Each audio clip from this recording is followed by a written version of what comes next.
Bordeaux is, for a real tennis trip, is definitely one of the top destinations because you get to experience top real tennis on a beautiful court with the French culture, beautiful food. It's like the French Dolce Vita, really. We love a good atmosphere, we love a good party. Hey, I'm Leah. I'm world number 2 and French number 1 real tennis player, and since December I'm now the new chairwoman of the Bordeaux Real Tennis Club. Yeah, so Bordeaux has such a big history of real tennis court around the city. I believe in the 17th century there were like at least 15 courts around the city centre, and actually there's like 4 of our most important dates that's displayed on the court just to showcase the heritage of our game. The most recent one was 1978, and I think some of the top players might still remember that one, Avenue de Verdun in Merignac. It was a beautiful club with a squash courts as well, 1 or 2, and a nice Moroccan restaurants. I believe Jonathan Howe made a good run as the head professional there with his assistant. I believe Rob Fay was also a pro, and Chris Ronson as well spent some time here. Maybe 10 years ago, one of the developers came and knocked at the door and sort of offered to destroy the club to build some brand new housing. Obviously it was quite a difficult time because there was one camp that was very much in favor of the sale, and there was a camp that was very much against. So that created a lot of conflict, but from what I understood, it was more an opportunity than anything else because the club was in a bad financial state. It was badly run down.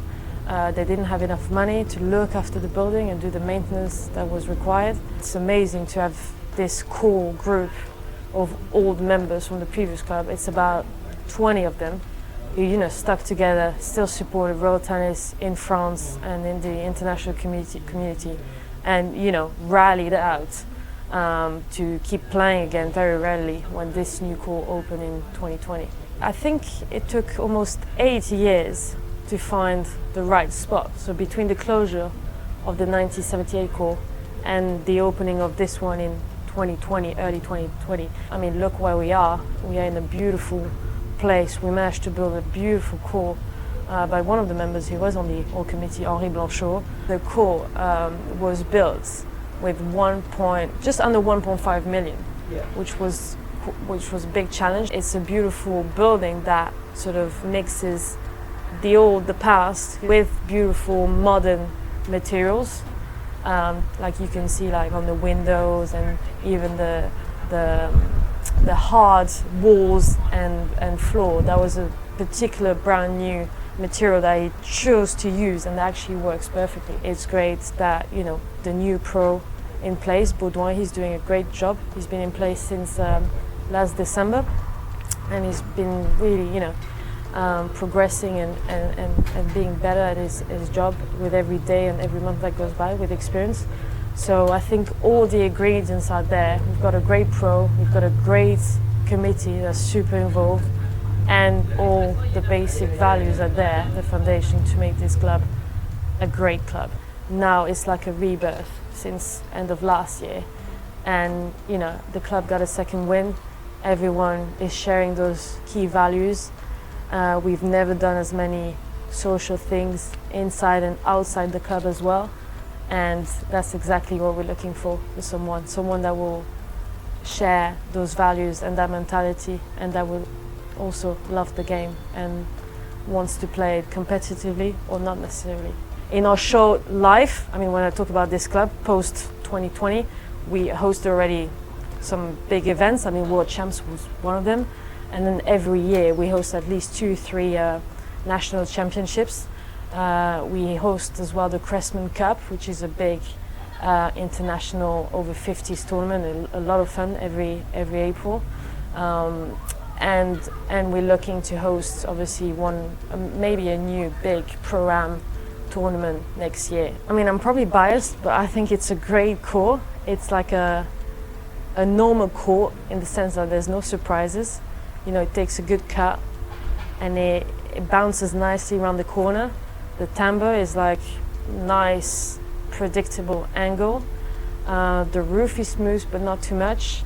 It takes an unbelievable a giraffe, with all due respect, but compared to the other French courts, the feedback that we've heard is that definitely Bordeaux is an easier court to play on. We've got a first floor, like the entrance where everyone would enter. That's a bit like the games room. You know, you go in, you've got the view on the court.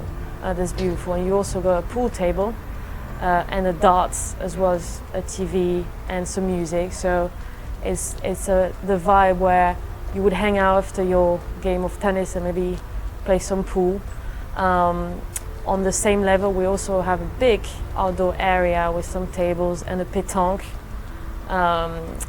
pitch that's very popular in France. And then on the first floor, we have a little kitchen and a big table where we usually do our interclub dinner and lunches. That's a very friendly place where we can host, I don't know, 30-50 people. We've got a beautiful lounge on the first floor where we can watch the whole game. And on top of that, we've got a second floor, full lounge with almost 260 degrees viewing galleries on top, where you can fit, on theory, almost 250 people. So it's 3 rooms, 3 different atmosphere, but with the same friendly vibe. I mean, I want this club to be like a second home. We have this system here where every member has access to the club with a key and a key code. So it's very much the vibe that, you know, if you can't sleep at night and you want to come and practice your serve, well, you can, because it's open 24 hours, 7 days a week. Yeah, so we're very lucky to be located in a multi-sport complex that used to be the training grounds of the Bordeaux Football Club. So on the grounds, we have a high-level hockey pitch. We have 3 paddle courts, we have tennis, we have a huge fitness facilities, there's badminton, there's conference room you can hire for companies, team building events. There's a nice restaurant as well. Right now we have about 60 members. I definitely would like to reach the goal of 90 members as soon as possible to be financially secure, but the goal is try to develop more partnership with local schools to try and get more youngsters involved. So that's a key goal. I'd also like to be more plugged in the local companies network to try and secure some strong company sponsorship deals that will, again, give us a bit more breathing room and also give us more ambition to organize even better events. And thirdly, raise money for, why not build a second court right next door. I mean, Bordeaux has got so much more to offer than real tennis. I mean, we are in one of the most beautiful regions in the world. I mean, there's the wine. So surely someone that comes to play tennis, they can also couple that with the trips to the vineyard, Saint-Emilion being world famous for that. You can also go enjoy some nice oysters at the Bassin d'Arcachon, Cap Ferret, which is one of the prime spots just for that, which is right 40 minutes from here. Paris is only 2 hours away on the fast train, super easy. Spain is right across the front, again, within 2 hours driving, you're there. So, with ocean, vineyards, and a beautiful city center with a distinctive type of architecture, you've got all the benefits from a big city without the hassle from, the big cities. I mean, we've got a website, so through our website or social media, we're very active on Facebook or Instagram, but more generally, you can always contact me or the pro Baudouin on our email address right there.